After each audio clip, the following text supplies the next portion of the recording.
The map was tattered, stained with hot chocolate and hope. For Leo and his dad, it was a sacred document, leading to a stretch of woods where the world still held mysteries.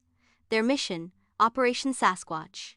"It's not about finding him, son," his dad would say, adjusting the strap of his backpack, which was filled with more snacks than survival gear. "It's about the search. It's about knowing that in a world of satellites and Wi-Fi, there are still secrets." They had their kit, a pair of binoculars, a plaster of Paris kit for footprints, and a special Sasquatch call, a kazoo his dad used to make a low, mournful sound that usually just startled birds. This weekend was their annual expedition. The air was crisp, and the forest floor was a carpet of golden leaves. They followed their map to a new creek bed. "Look," Leo whispered, pointing to a large, vague impression in the mud. "A print!" His dad got down on his hands and knees, squinting. Promising, though it does look suspiciously like a deformed bear print."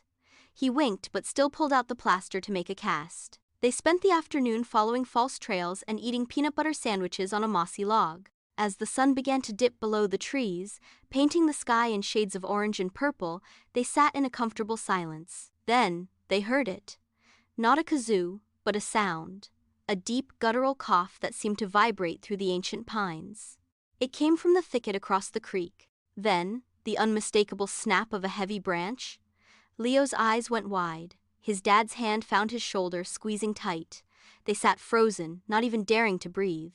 The woods, which had been full of chirps and rustles, fell completely silent. For one long electric minute, something was there with them. Then, the forest sounds slowly returned. The moment had passed. They packed up in a hushed, excited rush. Driving home in the dark, the plaster cast of the dubious footprint sat between them on the seat. "We heard something, didn't we, Dad?" Leo asked, his voice full of wonder.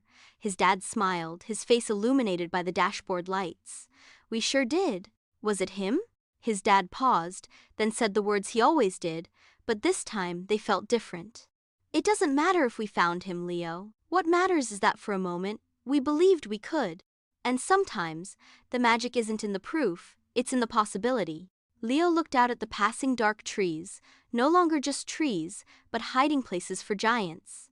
They hadn't found Bigfoot, but they had found something better, a secret that belonged only to them, a story they would tell forever, and the unshakable knowledge that the world was still a wonderfully mysterious place.